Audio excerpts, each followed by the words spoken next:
What's up, YouTube? What is up? Josh from Relentless Motorsports. I just completed this ECU for somebody in the UK, and let me pick all this up. Anyway, I just want to show you the quality and what goes in, especially in an ECU where you catch it before you say, I mean, before it spoils or goes bad. This is an ECU. He wanted it repaired before it failed, like preventative maintenance, kind of like doing a timing belt. Why wait till the timing belt snaps and bends all your valves to go, oh, you're supposed to change it? Just fix the damn thing and keep on rolling and not have to worry about it. It's pretty much what I try to tell people with these ECUs, but unfortunately, people really don't ever want to listen. They just, oh, you're trying to take my money. I'm not. I'm trying to save you money. I mean, I value my time, so, and I'm the one rebuilding them here. So more time, it's more money, more parts, more money. I mean, so if you just fix it like this, you got nothing to worry about. But what I want to show you is the quality and it. Even like, look, right there. Look, all the pads are evenly flowed. Here, look, even, not huge globs. I mean, look, there's factory. That's Toyota. No huge globs.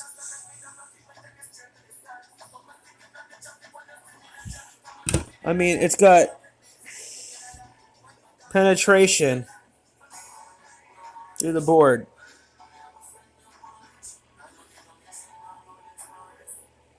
Just like it's supposed to. Everything.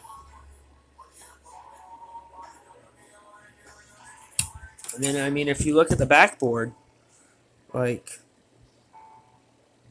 yeah, you see a little bit of the coating on the board melted because of the heat from the soldering iron. That, and I use, let's zoom out. I use an electric pump to suck the solder out a lot of the times because the little click pen style solder pump, I used the hell out of mine. It fell apart. It's broken. It's in my garbage. I need to empty.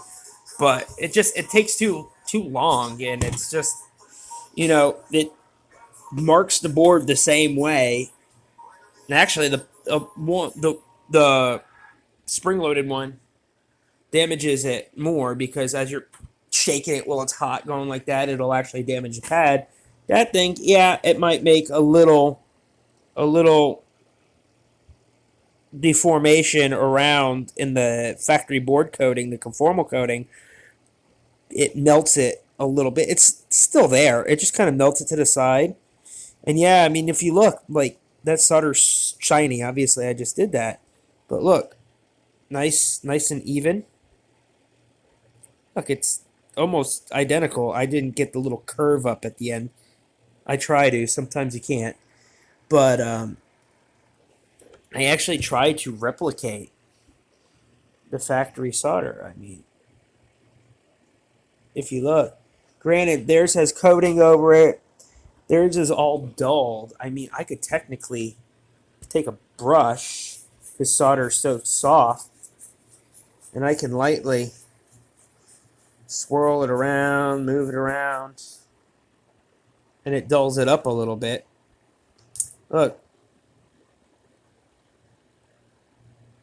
I mean, very similar. Mind you, that was factory. Where are we looking? That's factory. That's done by a robot, by a machine. I mean, that's mine. And if it looks uneven, that's a little residual flux because I haven't defluxed the ECU, as I call it, yet. I haven't cleaned it one final time. And I wanted to do that so you can honestly see where I worked versus. But this is how an ECU should look. I mean, if you're paying somebody, look at that. if you're paying somebody factory, fine. If you're paying somebody something to, I mean, paying somebody to do a job for you, perform a service, like it should look as if it's your own. Whatever you expect out of your own. I like perfection. I like things to look proper. I mean, that's how it should be. Like, no bullshit. Like, it shouldn't look like this. I mean, I'm going to do a little job real quick. Here, let's turn the soldering iron on. And I got an old shitty ECU here. This thing's fucked. But, like, when you're soldering, let's see if we can. Oh, how can I prop you guys? So, like, I could kind of prop you guys like this. Sorry if the video is sideways. Here, I'll prop you guys like this. Look, you don't want. We're almost up to temperature. Where the solder will start melting. Look, like your solder connection shouldn't look like this. Like, you got the guy sitting here just, hey guys, I'm soldering, and then like you get back something that looks like that. Like, that's touching everything. Look, I mean, I see stuff like worse than that all the time. Like, what was that component that I just did? Where's a big, ugly solder blob? I can't even believe I just wasted a roll of $80 solder on. But I just want to show you guys. So, here's the big blob. That big blob. Dude, look what that big blob did. Look, it made the part flow to where it literally, it fell out of the board. It fell out of the board.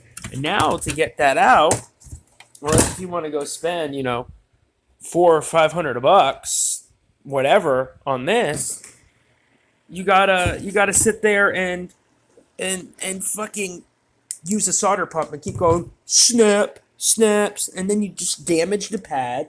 Plus, you probably didn't even know how to pull the component out properly most of the time. Well, not you, but like these other people, they just pull it and they rip the pads out. Like, these pads are only held in with an epoxy. They're printed on the board and it's held on like an epoxy. Technically, all the traces are like a copper sticker, the copper leafing. So, you pulling on it, it'll just fuck it up. You'll damage it. Like, even with this, here, let's crank the heat up higher on this. Down here. I mean, like, look. Let's see. Oh, we're starting to melt. Look, I mean, even this, look, this barely takes it out. That's way too much solder. Like, look. And then you get, look at all the damage that's done. Look, it can't even clear the hole out. Where are we? Look, and it damaged the pad. That wasn't even this that damaged the pad. That was too much solder. And when you dump too much solder in, especially good solder that has flux in it, look, it's left a pound of dirty, contaminated flux all over the board. It's literally not necessary. It's horrible. It's very unprofessional. And you're not going to get a good connection. Too much solder can also cause a weak solder joint, just like not enough. And plus the heat. I could go on for days. It's just, I just wanted to let you guys know the difference between this and the stuff that, Tater Tot Donnie, living in his mom's basement, begging her for a Hot Pocket, claiming that he's the best in the world and he can outdo this and don't go to anybody else. I'm cheap. You get what you pay for, and you're going to get shit like that. I see it time and time again from even big name shops. I'm not going to throw them out there, but this is when you pay for something, at least for me anyway, this is what you get. When you pay for something and you agree at the price, whether it's $5 million or $5, unless if there's no choice to mend a trace or something, this is what you should get. This is what you should get back. Here, shut this up. This is what you should get back, just like that. Anyway, now that I got that off my chest, wanted to say peace out. Hope you all having a good Wednesday. Back home, Wednesday night's car night in Florida, in Fort Lauderdale. I don't know if you guys are going out. If you're my Fort Lauderdale people, my Floridians, hold down the fort for me. If not, out here, I think we got a car meet tonight. I might drive my Supra out there or drive my SC. Depends on if I want to go fast or not. My Supra's slow right now. So, anyway, take it easy and know what you're paying for and value yourself. Value yourself, and value others' times. If somebody's charging a decent amount and they can prove to you that they're going to do the work, I'd rather pay a little bit more and know I'm getting good quality than some subpar half-ass guy living in his mom's basement at the age of 40 begging for a Hot Pocket. So anyway, have a good night, good day, and don't do nothing stupid. And stay safe and make good choices and kick ass at everything you do. And I appreciate you guys. Peace out.